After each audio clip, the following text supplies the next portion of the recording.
حضور نے فرمایا آؤ میں تمہیں پچھلے زمانے کے ایک ایماندار نوخیز ولی اللہ کی بات سناؤں. پچھلے زمانے حضور نے فرمایا پچھلے زمانے میں ایک بادشاہ جادو کے زور پہ حکومت کرتا تھا. جب وہ ایک جادوگر اس نے رکھا ہوا تھا تو جادوگر اس کو جادو بتاتا, وہ جادو کے زور پر حکومت کرتا.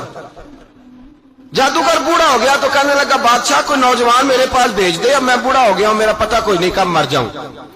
ایک نوجوان کی ڈیوٹی لگائی, بڑا زیرک سمجھدار, اپنے رعایا میں سے چن کے جو ذہین فطرت مزاج بچہ تھا وہ اس نے لگایا. اللہ کے محبوب علیہ الصلوۃ والسلام فرماتے ہیں بچہ جادو سیکھنے لگا, وقت گزرنے لگا. بچہ جب جادو سیکھنے جاتا تو رستے میں ایک راہب بھی تھا جو انجیل جانتا تھا, وہ اللہ اللہ سکھاتا, لوگوں کو حضرت عیسیٰ علیہ السلام کی تعلیمات سے آگاہ کرتا. اس نے دیکھا کہ یہاں بھی لوگ اکٹھے ہیں تو وہ بچہ اس راہب کے پاس بھی اٹھنے بیٹھنے لگا. اب جب اس کے ساتھ اس کی گفتگو بڑھنے لگی تو اس کو باتوں میں لذت آنے لگی. اس نے راہب نے پوچھا کہ تو کون ہے اور کس طرح سے آیا ہے, کیا تیرا معاملہ ہے؟ اس نے کہا جی میں جادو سیکھنے جاتا ہوں, آپ کی باتیں مجھے بڑی اچھی لگتی ہیں. اس نے کہا دین سیکھ, جادو سیکھنے والے کافر ہو جاتے ہیں, قرآن و حدیث سیکھنے والوں کو اللہ کامل ایمان عطا فرماتا ہے. فرمایا یہ سیکھ. بچہ بیٹھنے لگا, اس کے پاس آنے لگا, باتیں دل میں گھر کرنے لگی. ایک وقت آیا کہ مسلمان ہو گیا. اور مسلمان کیسے ہوا؟ بچہ کہتا ہے میں تجربہ کر کے ہوا. اب میں تھوڑا سا وقت جادوگر کے پاس بھی جاتا اور باقی سارا وقت وہاں بیٹھتا. میں ایک دن جا رہا تھا تو رستے میں اژدہا تھا, بہت بڑا سانپ تھا, رستہ روک کے کھڑا تھا. یہ حضور نے بیان کی حدیث. نبی پاک صلی اللہ علیہ وسلم فرماتے ہیں بچہ کہتا ہے کہ رستے کے اندر سانپ ہے, رستے بند ہے, لوگ چھتوں درختوں پہ چڑھے, ہراش ہے. کہتے چھوٹا سا روڑا میں نے اٹھایا تو میں نے کہا اللہ اگر جادوگر سچا ہے تو اسے مار دے. چھوٹا سا روڑا میں نے پھینکا, اژدہا کوئی نہ مرا. پھر چھوٹا روڑا اٹھایا, میں نے کہا اللہ اگر وہ عالم سچا ہے تو اسے مار دے. اب جب میں نے روڑا مارا تو اژدہا مر گیا. میرے اندر سے گواہی آئی نہیں دین کی باتیں سچی ہیں, نہیں قرآن کی باتیں اسلام سمجھانے کے لیے عرض کر رہا ہوں. اگرچہ اس دور میں انجیل تھی, اللہ رسول کی باتیں اچھی ہیں. کہتے میں مسلمان ہو گیا, اب میں نے راہب کے پاس ہی رہنا شروع کر دیا, جادوگر کے پاس چھوڑ دیا. اس بچے نے آنا. بادشاہ پوچھتا کہاں زیادہ وقت گزارتے ہو, تو وہ بات گول کر دیتا. وقت تیزی سے بڑھنے لگا. اللہ نے اس نوجوان میں طاقت پیدا کر دی. اب وہ اس کے اندر نا اللہ نے توانائی روحانیت پیدا کر دی. ابھی جوان ہے, 14-15 سال عمر ہے. اللہ نے اب جو بیمار بھی آتا وہ دعا کرتا تو اللہ صحت عطا کر دیتا. جو بھی آتا. بادشاہ کا ایک درباری تھا, بادشاہ کو پنکھا جلتا تھا, وہ اندھا ہو گیا.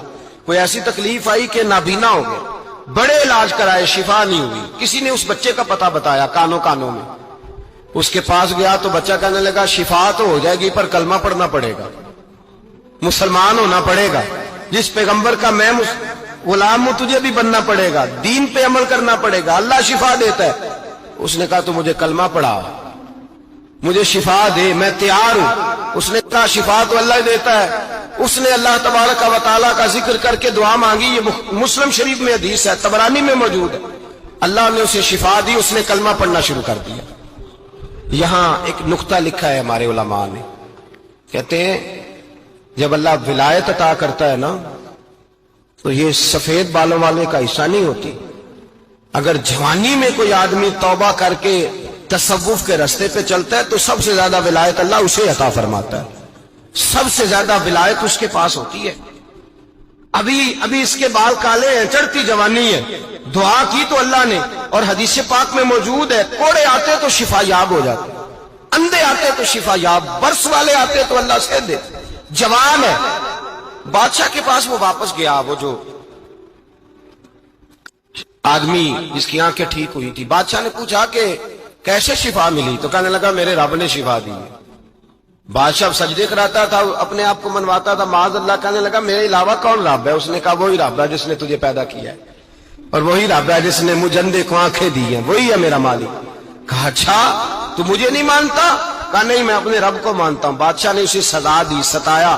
اس نے بچے کا پتہ بتایا, پھر بچے کو بلا کے ستایا تو اس راہب کا پتہ بتایا. راہب بھی قتل ہو گیا, نابینا بھی قتل ہو گیا. بادشاہ نے کہا سپاہیوں سے اس بچے کو لے جاؤ اور پہاڑ کی چوٹی پہ جا کے نیچے پھینکو تاکہ مر جائے. بچہ پہاڑ کی چوٹی پہ گیا تو ہاتھ اٹھا کے کہنے لگا یا اللہ میرے لیے نہیں اپنے لیے,